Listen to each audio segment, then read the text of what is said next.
네, 말씀을 읽기 전에 우리 알려드릴 소식이 한 가지 있습니다. 여러분, 주님과의 특별한 데이트 커피 위드 지저스로 여러분을 초대합니다. 여러분 혹시 예수님과 더 친밀해지기 원하십니까?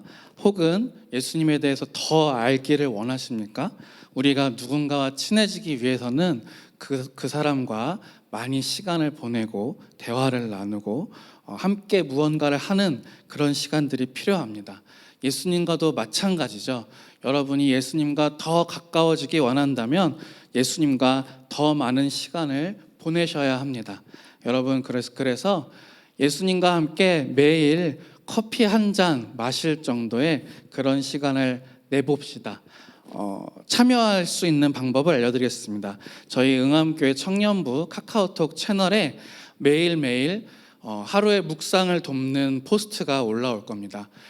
그러면 여러분 그 포스트에 올라오는 글을 잘 읽으시고 그 내용을 묵상하고 느낀 여러분의 묵상을 밑에 댓글로 달아주시면 됩니다. 그러면은 그냥 하자 그러면은 보통 잘 안 하거든요. 그래서 저희가 작은 소소한 선물을 좀 걸었습니다.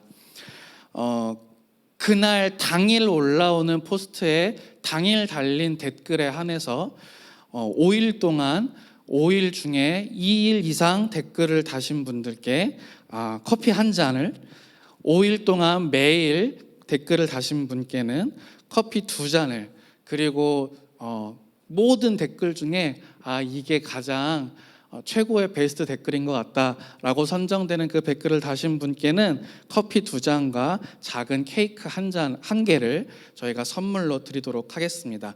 기간은 내일부터 금요일까지 5일간입니다. 1월 18일부터 22일까지. 내일 아침에는 포스트가 올라감과 동시에 카카오톡 채널에서 메시지가 발송이 될 겁니다. 그러니까 내일 아침에는 그 메시지를 타고 들어오시면 돼요. 그런데 화요일부터는 매일 포스트가 올라가면서 메시지가 같이 발송될 거라고는 장담을 못 드리겠습니다. 혹시 메시지가 발송되지 않더라도 여러분 알아서 채널 홈을 통해서 들어와서 참석하실 수 있습니다. 혹시 여러분 그 주변에 아직 카카오톡 채널 친구 추가를 안 하신 분들이 있다면 주변에 알려주셔서 함께 참여할 수 있도록 해주시면 좋겠습니다. 네, 이상입니다. 오늘 하나님 우리에게 주시는 말씀은 요한복음 1장 29절에서 34절까지의 말씀입니다.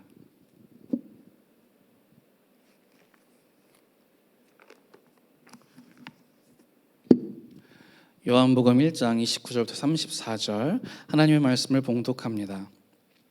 이튿날 요한이 예수께서 자기에게 나아오심을 보고 이르되 보라 세상 죄를 지고 가는 하나님의 어린 양이로다. 내가 전에 말하기를 내 뒤에 오는 사람이 있는데 나보다 앞선 것은 그가 나보다 먼저 계심이라 한 것이 이 사람을 가리킴이라. 나도 그를 알지 못하였으나 내가 물로 세례를 베푸는 것은 그를 이스라엘에 나타내려 함이라 하니라.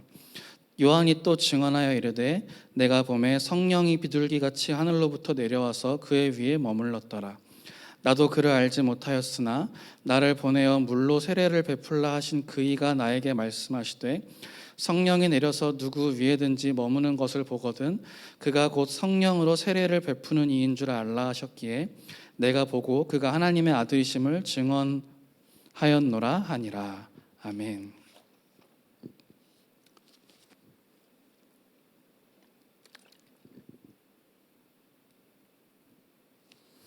네, 오늘 본문 요한복음 1장 29절을 함께 다시 읽어보겠습니다. 요한복음 1장 29절입니다. 이튿날 요한이 예수께서 자기에게 나아오심을 보고 이르되 보라 세상 죄를 지고 가는 하나님의 어린 양이로다. 오늘 본문에서 세례 요한은 예수님을 보고 세상 죄를 지고 가는 하나님의 어린 양이라고 말합니다. 당시 유대인들에게는 이 표현이 누구나 바로 이해할 수 있는 와닿는 말이었지만 오늘날 우리들에게는 배경 지식이 없으면 도대체 이게 무슨 소린가 이렇게 할 수 있습니다. 여기서 우리는 2가지 질문에 대한 답이 필요합니다.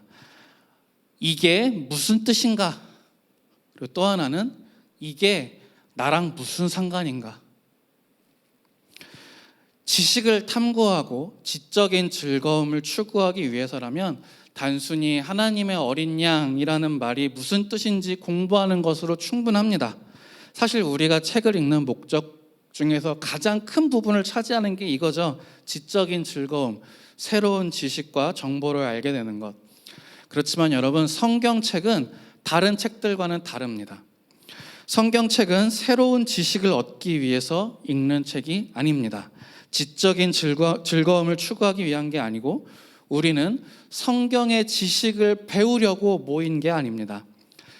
사실 전 그래서 성경 공부라는 말을 별로 좋아하지 않아요. 왜냐하면 성경 공부라고 하면 성경책을 공부의 대상으로만 여기게 만들거든요. 은영 중에 성경은 공부를 해야 되고 성경은 어려운 거고 보통 나 같은 보통 사람은 이 내용을 도저히 알 수가 없고, 근데 그런 게 아니에요.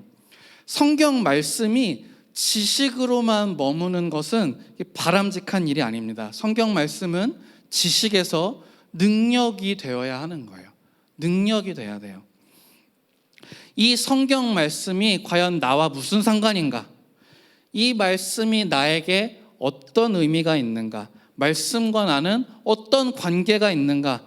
이 말씀이 나에게 무슨 말을 하는가?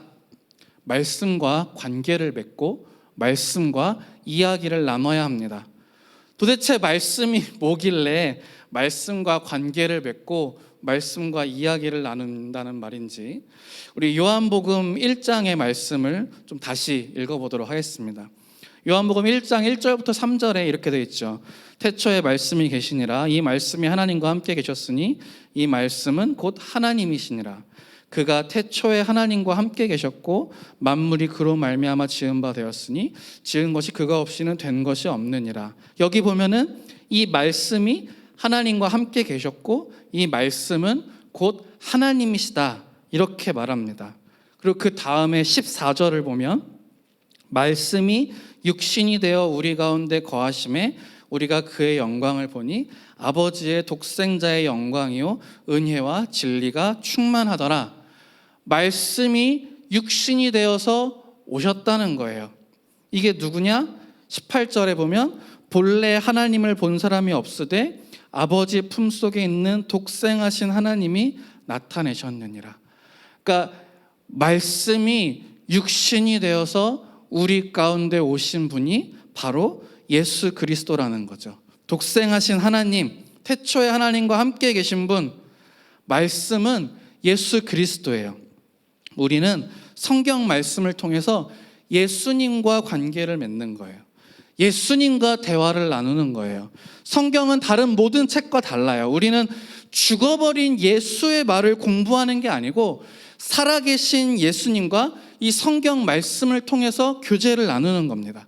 여러분, 예수님은 살아계십니다.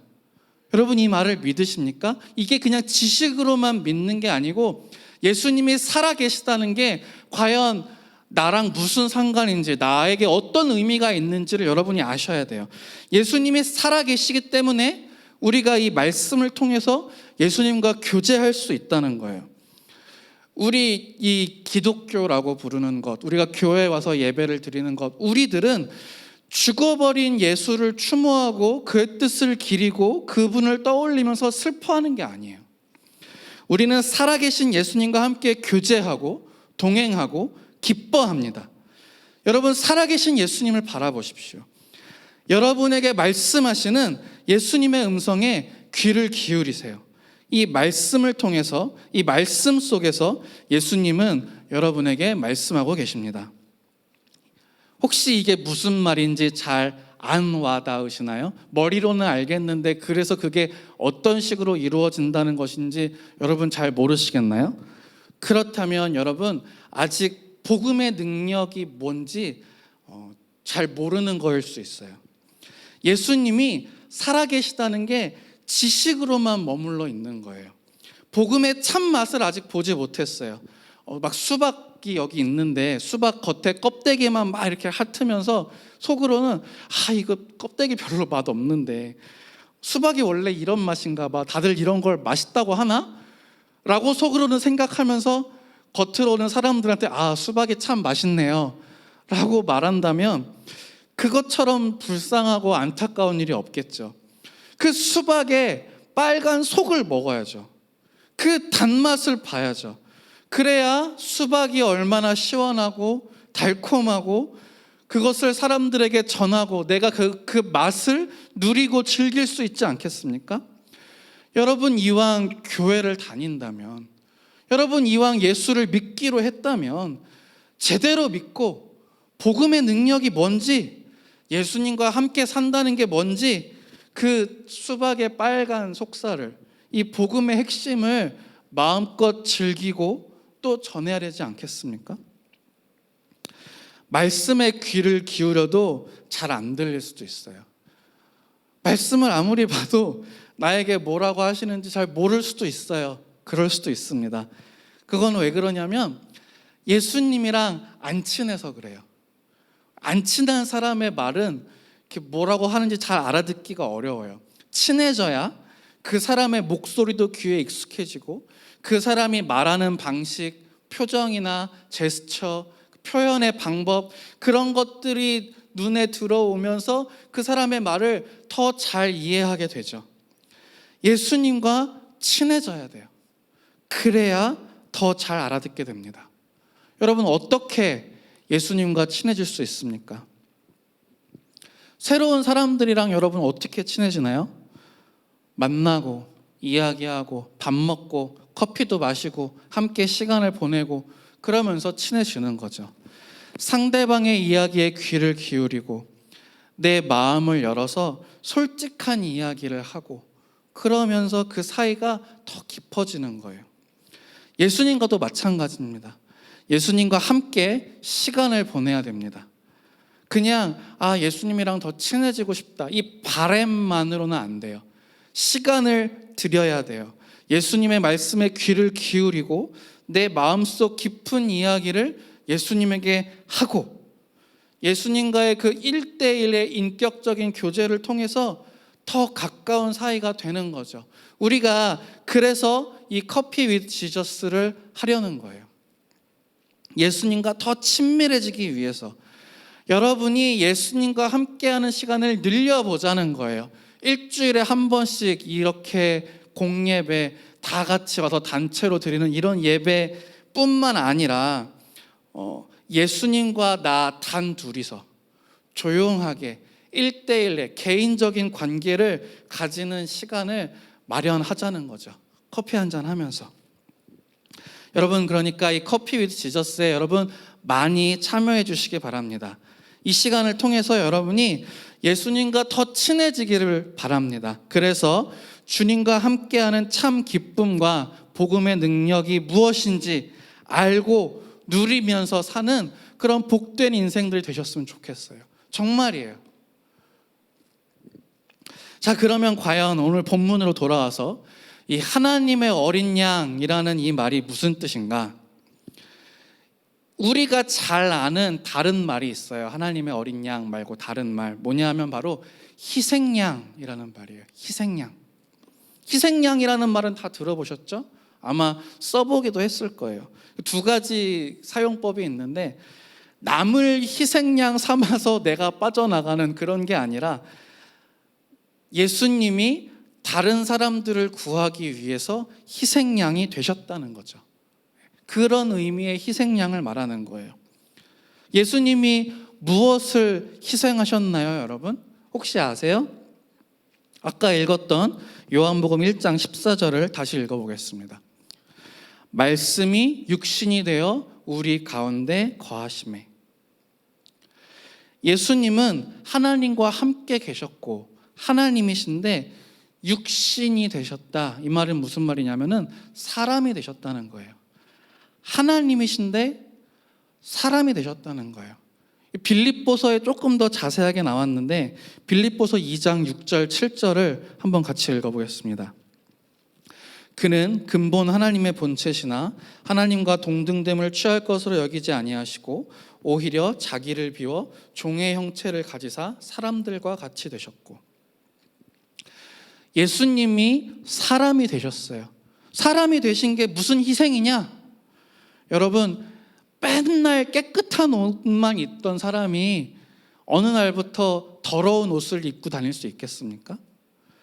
맨날 신발을 신고 다니던 사람이 맨발로 다닐 수 있을까요? 스마트폰을 가지고 살다가 스마트폰 없이 살 수 있겠습니까? 큰 집에서 살다가 작은 집에서 살기가 어렵죠.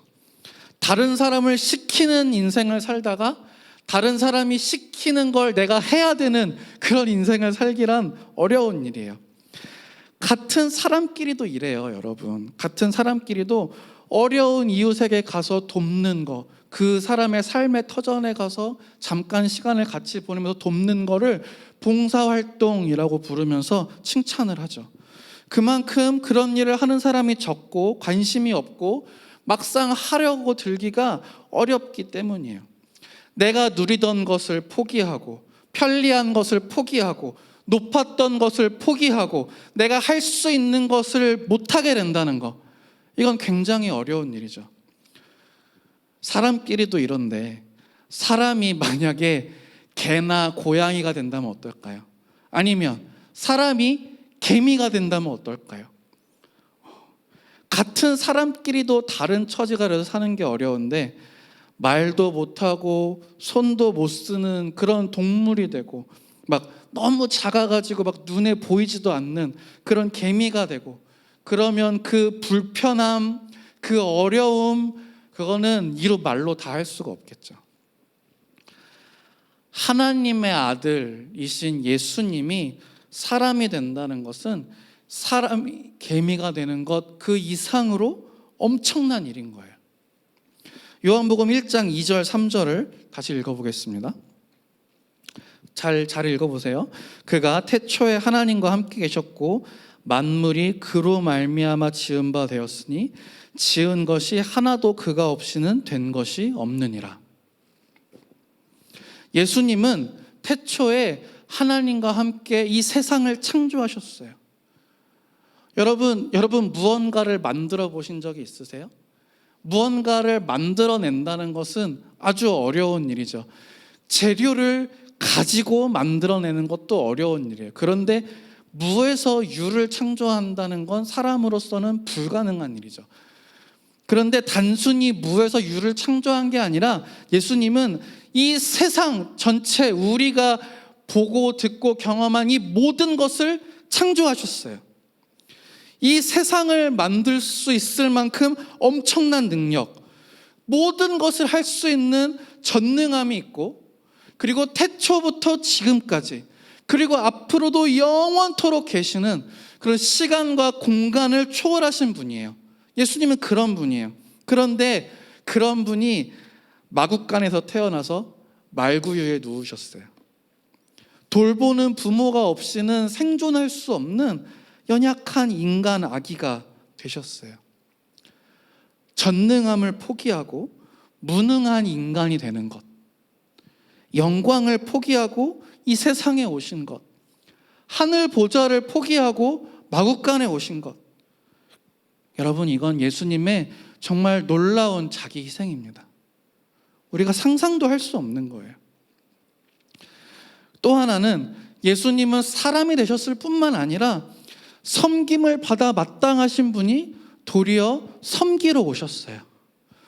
의전이라는 말을 들어보셨나요? 이제 좀 회사에 다니기 시작하신 분들은 의전이 뭔지 아실 거예요. 명사나 귀빈이나 이런 분들을 예우하는 걸 말하죠.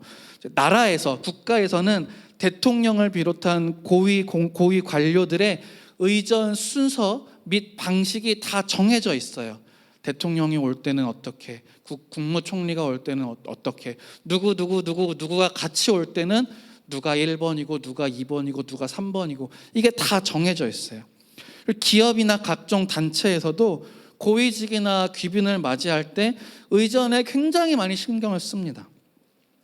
해외에서 저명한 인사들이 내한할 때 여러분 누구가 올 때 국빈 대우를 했다, 누가 어디 해외에 가서 국빈 대접을 받았다, 여러분 이런 기사를 보신 적이 있을 거예요. 이런 것도 다 의전이에요. 그 사람에 대한 개인적인 감정이 어떻고를 떠나서 마땅히 그 사람에게 갖춰야 될 예의, 기본 예의인 거예요. 해외에 무슨 헐리우드 스타 이런 사람들이 내한했을 때 의전이나 경호나 이런 여러 가지 사항들이 있는데, 근데 이제 불특정 다수의 많은 시민들과 접촉을 하는 거는 그런 것들을 다 어렵게 만듭니다. 그래서 보통은 그런 걸 잘 안 해요. 근데 그런데도 그걸 감수하고 사람들과 직접 접촉하면서 막 악수도 해주고 사인도 해주고 그런 팬 서비스를 열심히 하는 스타들이 사람들에게 호감을 많이 받죠. 자기의 안전과 권리, 그런 것들 중에 일부를 그들이 스스로 희생한 거예요. 그리고 팬들은 그 모습에서 감사와 사랑을 느끼고 어떤 사람들은 감동하기도 해요. 네. 그 스타를 심하게 좋아하는 사람들은 감동을 받겠죠. 사람끼리도 이런데 하나님의 아들이신 예수님이 오셨어요. 모든 사람의 찬양과 섬김을 받기에 마땅하신 분이죠. 예수님이 오셔서 모든 사람들이 다 예수님을 우러르고 완벽한 의전과 그 철저한 경호 속에서 딱 정해진 스케줄대로만, 다음은 어디지? 베들레헴인가? 좋아, 글로 가자. 그 정해진 스케줄대로만 움직이고 정해진 사람들만 만난다고 해도 아무 문제가 없어요. 의전이라는 건 그런 거예요. 예수님은 그런 대접, 그런 섬김을 받으셔야 하는 분이에요. 그런데 예수님은 어떻게 하셨습니까? 마가복음 10장 45절입니다. 인자가 온 것은 섬김을 받으려 함이 아니라 도리어 섬기려 하고 자기 목숨을 많은 사람의 대속물로 주려 함이니라. 예수님은 섬김을 받으실 마땅한 권리와 지위를 모두 희생하셨어요. 도리어 자기보다 낮은 사람들을 직접 찾아가서 만나셨어요. 섬기셨어요. 사람들도 피하는 그런 거린들, 장애인들, 병자들, 이방인들, 그런 사람들을 만나고 만지고 고쳐주셨어요. 여러분, 노숙자들한테 가서 그 사람들을 만나고 만지고 같이 밥 먹고 하실 수 있겠어요? 그게 참 쉬운 일이 아니거든요. 왜냐하면은 그 근처에 가면 여러분이 상상할 수도 없는 그런 냄새가 납니다. 그게 너무 심하거든요. 그러니까 그것 자체가 굉장히 힘든 일인 거예요. 그런데 예수님은 그런 사람들의 친구가 되어 주신 거예요. 사람들에게 핍박받던 창녀를 구해 주시고 손가락질 당하는 세리의 친구가 되어 주셨습니다. 가난한 자들에게 먹을 것을 나눠 주시고 제자들의 발을 씻겨 주셨어요. 이 마을에서 저 마을로, 이 동네에서 저 동네로 인간 예수에게 주어진 두 다리로 쉼없이 돌아다니면서 걸어다니면서 직접 두 발로 걸어가서 사람들을 섬기셨어요. 그리고 그 희생의 섬김의 끝이자 정점, 그건 바로 십자가죠. 예수님은 자기의 건강과 안전, 명예, 그리고 생명까지 희생하셨어요. 마가복음 15장 14절입니다. 성경 말씀 몇 개를 한번 쭉 읽어 드릴 거예요. 예수님이 어떤 것들을 희생하셨는지 여러분 잘 한번 보시기 바랍니다. 빌라도가 이르되 어찌미냐 무슨 악한 일을 하였느냐 하니 더욱 소리 지르되 십자가에 못 박게 하소서 하는지라. 예수님은 죄 없이 유죄 판결을 받고 사형 선고를 받으셨어요. 이에 빌라도가 예수를 데려다가 채찍질 하더라. 예수님은 채찍에 맞으셨습니다. 예수에게 자색 옷을 입히고 가시관을 엮어 씌우고 예수님은 가시관을 쓰셨습니다. 갈대로 그의 머리를 치며 침을 뱉으며 꿇어 절하더라. 예수님은 구타당하고 침을 맞고 희롱당했습니다. 지나가는 자들은 자기 머리를 흔들며 예수를 모욕하여 예수님은 모욕을 당하셨습니다. 그들이 예수를 십자가에 못 박은 후에 그 옷을 제비 뽑아 나누고 예수님은 산채로 십자가에 못 박히셨습니다. 예수께서 큰 소리를 지르시고 숨지시니라. 예수님은 십자가에서 사망하셨습니다. 그중 한 군인이 창으로 옆구리를 찌르니 곧 피와 물이 나오더라. 예수님은 창에 찔렸습니다. 자기의 생명과 안전과 건강과 명예와 그 모든 것들을 다 희생하신 거예요. 그리고 예수님의 희생은 예수님 그 이전에도 없었고 그 이후에도 앞으로도 영원히 없을 이 세계의 유일무이한 사건이에요. 그것이 얼마나 큰 희생인지, 예수님이 치르신 대가가 얼마나 커다란 것인지 그 누구도 알 수 없고 완전히 이해할 수가 없어요. 우리로서는 상상도 할 수 없고 아무리 해도 결코 그 크기에 닿을 수 없는 어마어마한 희생이죠.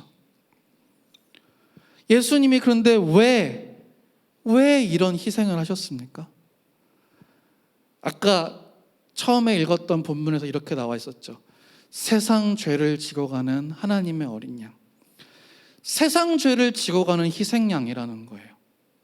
이게 무슨 말인가? 로마서 말씀을 한번 같이 읽어보겠습니다. 그러므로 한 사람으로 말미암아 죄가 세상에 들어오고 죄로 말미암아 사망이 들어왔나니 이와 같이 모든 사람이 죄를 지었으므로 사망이 모든 사람에게 이르렀느니라. 죄의 삭은 사망이다.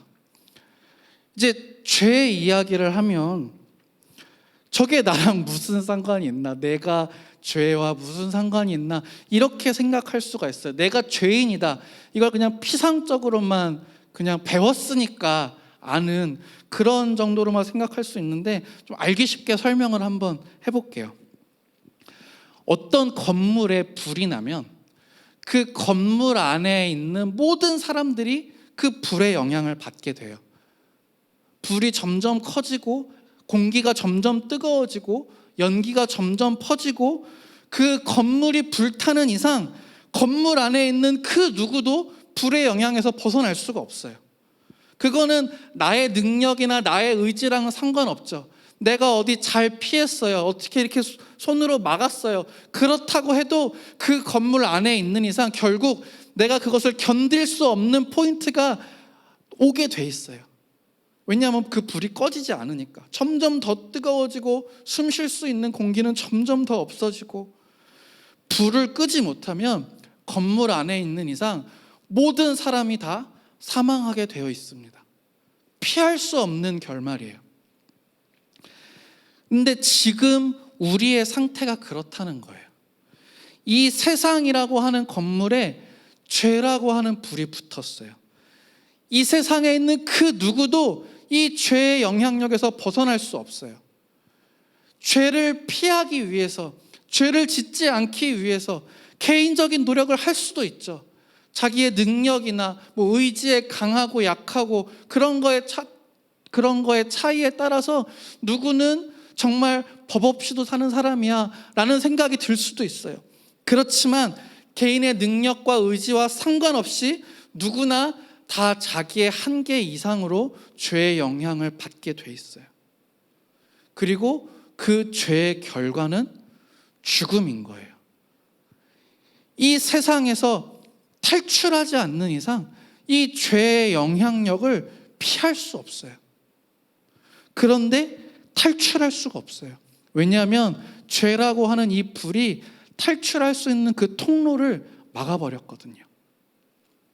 그래서 불타는 건물에 소방관이 사람들을 구하러 들어가는 것처럼 죄로 불타는 이 세상에 우리를 구하러 예수님이 오신 겁니다. 우리를 구하기 위해서 자기의 모든 것을 희생하셨어요. 하나님이 사람이 되고 섬김을 받아야 되는데 사람들을 섬기고 자기의 생명과 모든 것을 버리면서 죽음으로부터 탈출하는 길을 여신 거예요. 예수님의 이 희생은 우리 때문이에요. 여러분 때문이에요. 이사야 53장 5절입니다.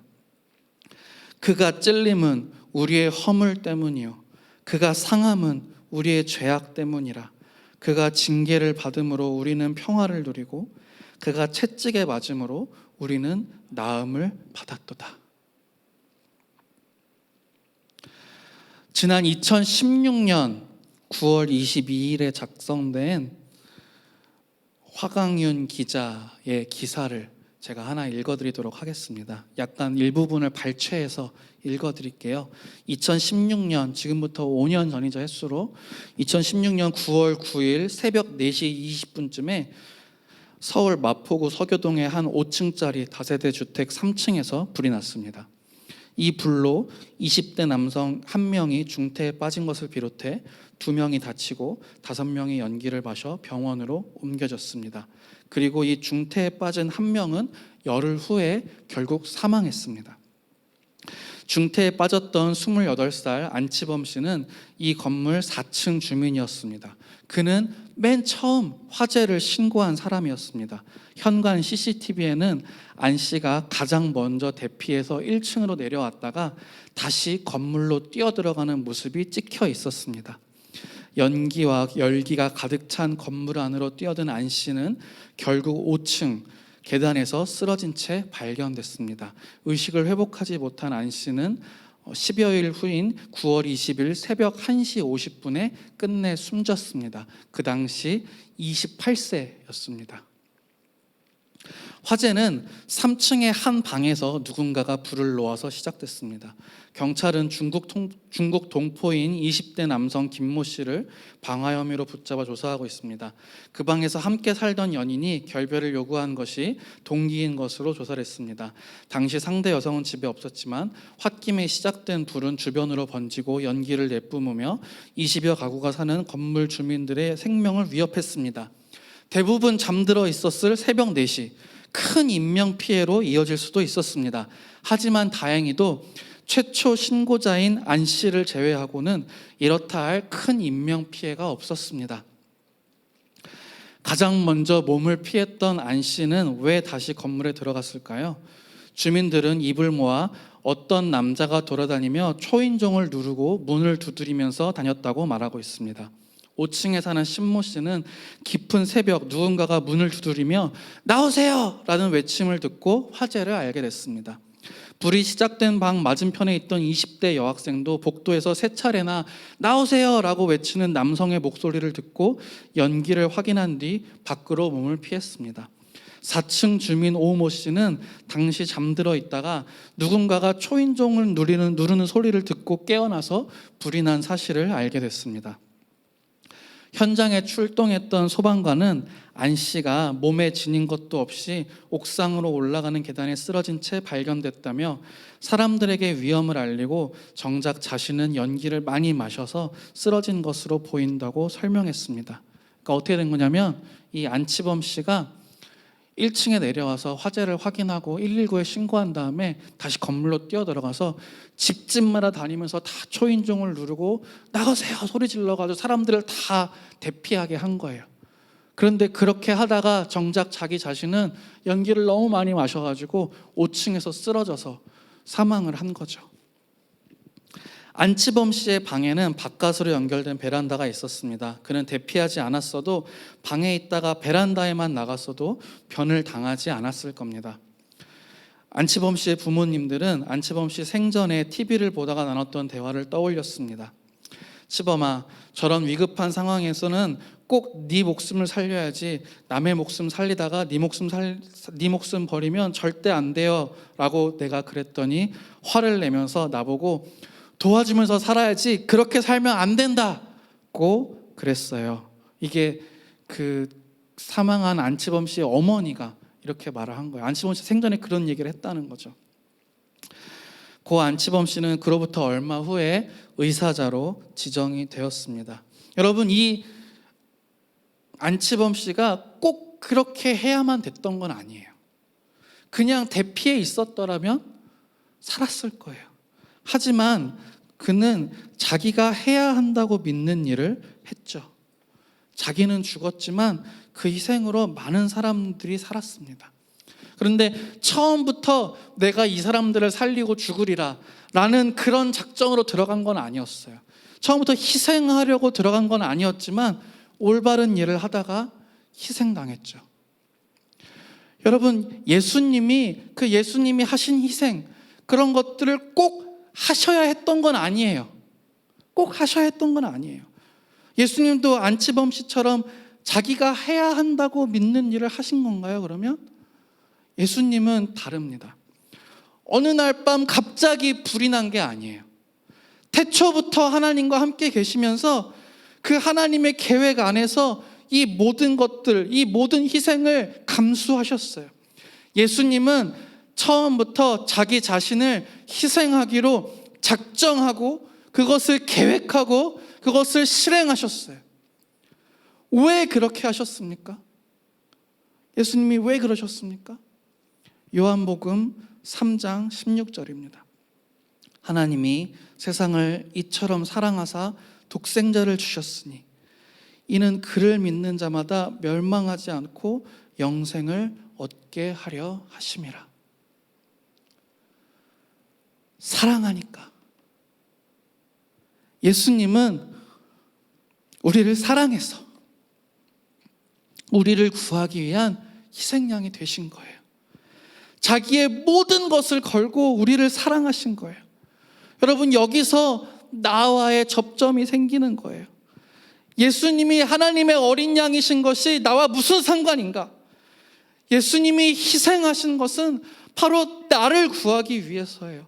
예수님은 당신을 구하기 위한 희생양이 되셨어요. 그 희생이 큰 만큼 그 사랑이 큰 거예요. 그 희생의 크기를 우리가 가늠할 수도 없으니 그 사랑이 얼마나 큰 것인지 우리는 알 수도 없는 거예요. 그리고 그 큰 사랑을 바로 당신에게 주셨습니다. 예수님은 당신을 사랑하십니다. 여러분, 이건 여러분을 향한 하나님의 거대한 사랑의 편지예요. 이 편지를 통해서 주님께서 여러분에게 이렇게 말씀하시는 거예요. 내가 너를 사랑한다. 내가 너를 위해서, 너를 살리기 위해서, 너에게 사랑을 주기 위해서 나의 모든 것을 희생했다. 이 서교동 원룸 건물에 불이 나던 그날 밤 그 건물 안에 있던 사람들 중에서 안치범 씨의 그 행동이 도대체 나랑 무슨 상관이냐 이렇게 말할 수 있는 사람이 있겠습니까? 아무도 없어요. 마찬가지예요. 예수님의 희생이 나와 무슨 상관이 있냐라고 말할 수 있는 사람은 적어도 이 세상에는 없어요. 예수님이 이미 희생하셨기 때문에 여러분은 이미 그 사랑을 받았습니다. 요한복음 3장 17절 18절 말씀을 계속 읽어보겠습니다. 하나님이 그 아들을 세상에 보내신 것은 세상을 심판하려 하심이 아니요 그로 말미암아 세상이 구원을 받게 하려 하심이라. 그를 믿는 자는 심판을 받지 아니하는 것이요 믿지 아니하는 자는 하나님의 독생자의 이름을 믿지 아니함으로 벌써 심판을 받은 것이니라. 예수님은 하나님의 사랑을 주려고 오셨어요. 사랑으로 구하기 위해서 오신 거예요. 그런데 이렇게 말하는 사람들이 있죠. 자기를 안 믿는 사람들은 다 지옥으로 보낸다면서 어떻게 하나님이 사랑의 하나님이냐? 여러분, 하나님이 정말 그런 분입니까? 하나님이 정말 그런 분이에요? 예전에 제가 아파트에 살 때 한밤중에 이제 화재 경보기가 울린 적이 있어요. 동 전체에 따라라라라 하고서 화재 경보기가 울린 거예요. 자다가 딱 깨서 보니까 우리 집은 멀쩡해요. 일단 우리 집엔 불이 안 났어요. 그리고 현관문을 열고 보니까 밖에도 뭐 괜찮은 것 같아요. 연기도 안 올라오고. 근데 이제 그 아파트가 18층인가까지 있었던 아파트인데 저희 집이 몇 년 되니까 몇 층이었는지를 까먹었네요. 13층이었던 것 같아요. 네, 13층. 그러니까 13층에서는 문을 열고 봐도 만약에 불이 저 아래층에서 난 거면은 그게 안 보여요. 알 수가 없죠. 근데 이게 잘못 울린 걸까? 이런 생각이 들더라고요. 일단 밤중에 자다가 깼으니까 나가기가 귀찮기도 하고 솔직히 아무래도 화재 경보기가 잘못 울린 거일 것 같다는 그런 느낌이 들었어요. 아파트에 살다 보면 그런 일이 가끔 있거든요. 그런데 집에 아내와 어린 아기들이 있으니까, 제 아이들이 그때 진짜 아기들이었거든요.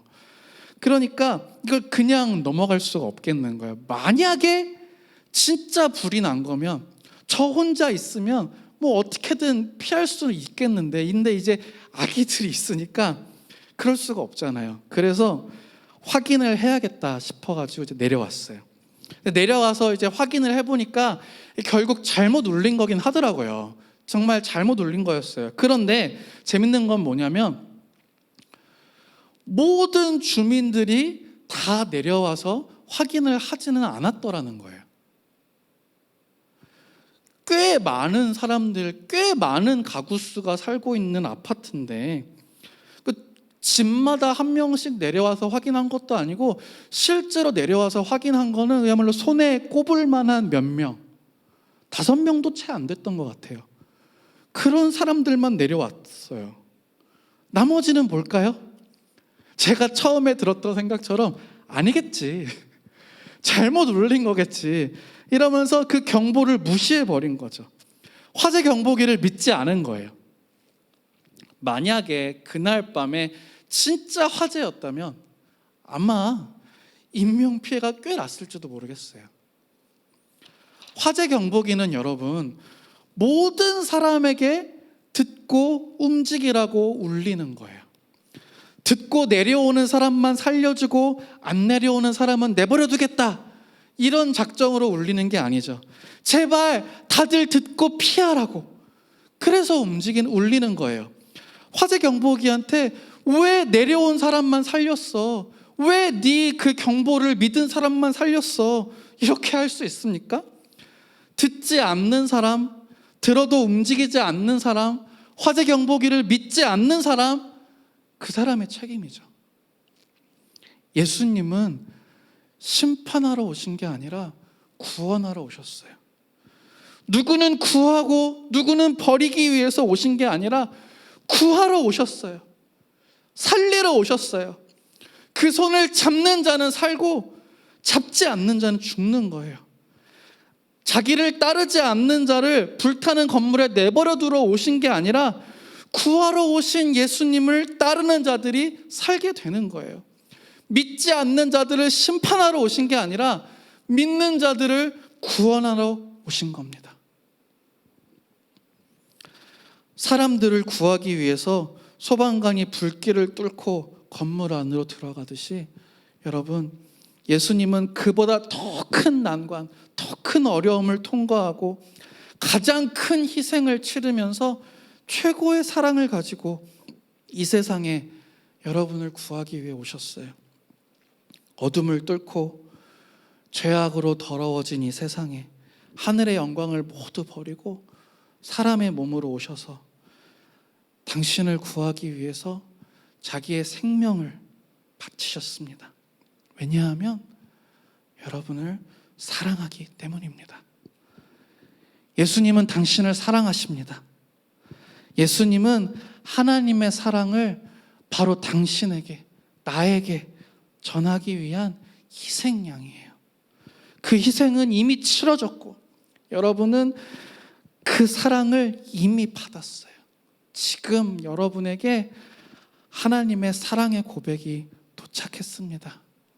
여러분은 이제 어떻게 하시겠습니까? 하나님에게 어떻게 대답하시겠습니까? 이 시간 우리가 하나님 앞에 같이 기도했으면 좋겠습니다. 하나님의 사랑의 고백이 지금 나에게, 여러분에게 도착했어요. 내가 너를 사랑한다. 내가 너를 위해서 나의 모든 것을 다 주었다. 그 거대한 사랑 앞에서 여러분 어떻게 대답하시겠습니까? 여러분 속에 있는 예수님을 향한 그 마음, 그걸 이 시간 주님 앞에 올려드립시다. 그 고백 앞에 여러분의 진심으로 대답해 봅시다. 그것이 무엇이어도 좋습니다. 주님 정말 감사합니다. 저는 몰랐습니다. 주님 모르고 예수님을 원망하고 하나님이 나와 무슨 상관이냐고 말했던 그 시간들을 용서해 주세요. 이런 기도도 좋고, 주님 저는 아직도 잘 모르겠어요. 아직도 주님의 사랑이 어떤 것인지 잘 모르겠어요. 그러니까 주님 저에게 더 알려주세요. 저의 귀를 열어주세요. 그 사랑을 저도 알게 해주세요. 이런 기도도 좋습니다. 주님 그 사랑에 너무 감사합니다. 제가 이제부터는 그 사랑에 응답하면서 저도 주님을 사랑하면서 살겠습니다. 이런 기도도 좋습니다. 단지 여러분의 솔직한 마음으로 진심으로 주님 앞에 기도하십시오. 주님께 대답하십시오. 우리가 진심을 주님 앞에 내어드릴 때 그곳에 하나님의 은혜가, 하나님의 역사가, 성령의 임재가 내려오시는 줄로 믿습니다. 우리 주여 한번 외치고 통성으로 기도합니다. 주여, 아버지 하나님 감사합니다. 주님 나에게 이런 사랑을 주셔서 감사합니다. 주님 이런 사랑을 가르쳐 주셔서 감사합니다. 아버지 내가 이미 받은 그 사랑을 알게 해주셔서 감사합니다. 아버지 그 사랑을 알지 못하고 그 사랑을 깨닫지 못하고 하나님이 도대체 나랑 무슨 상관이 있냐고, 이 죄가 나랑 무슨 상관이 있냐고, 내가 도대체 하나님을 왜 믿어야 되냐고, 이런 것들을 왜 해야 되냐고, 예수가 그 2000년 전에 죽어버린 그 예수가 나랑 무슨 상관이냐고, 부활하신 예수님이 지금을 살아가는 나와 무슨 상관이 있느냐고 말했던 그런 나의 모습들을 주님 용서하여 주시옵소서. 아버지 이 시간에 내가 주님의 사랑 앞에 무릎을 꿇습니다. 주님의 사랑 앞에 무릎을 꿇습니다. 주님 당신은 나의 찬양을 받기에 합당하신 분이십니다. 주님 존귀한 어린 양, 하나님의 어린 양, 보좌에 앉으신 당신은 나의 찬양을 받기에 합당하신 분이십니다. 주님 홀로 영광을 받아 주시옵소서. 아버지 하늘의 영광을 버리고 섬기기 위해서 이 땅에 오셨던 주님 이제는 나의 섬김을 받으시고 주님 나의 예배를 받으시고 아버지 하나님 홀로 영광을 받아 주시옵소서. 주님 이제부터는 내가 주님 앞에 주님을 사랑하며 주님을 섬기며 살아가기로 주님 앞에 작정합니다.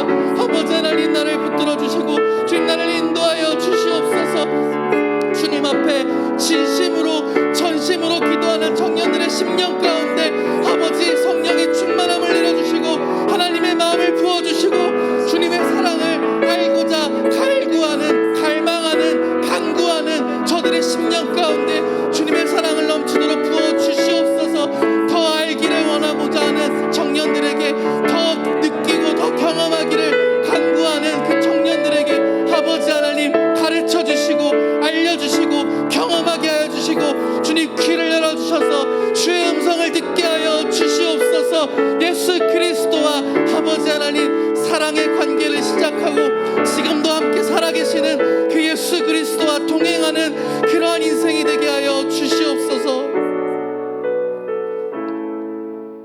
아버지 감사합니다. 예수님의 그 사랑, 나를 향하신 예수님의 그 사랑, 주님 감사합니다. 하나님의 어린 양, 죽임당하신 그 존귀한 어린 양, 그리고 지금 보좌에 앉으신 그 어린 양, 영광을 버리고 섬기기 위해 이 땅에 오신 예수님, 이제 나의 섬김과 나의 예배를 받아 주시옵소서. 나의 찬양을 받기에 합당하신 분, 나의 주인은 오직 예수 그리스도 당신뿐임을 고백합니다. 아버지 그 사랑 앞에 내가 엎드립니다. 그 사랑 앞에 내가 엎드립니다.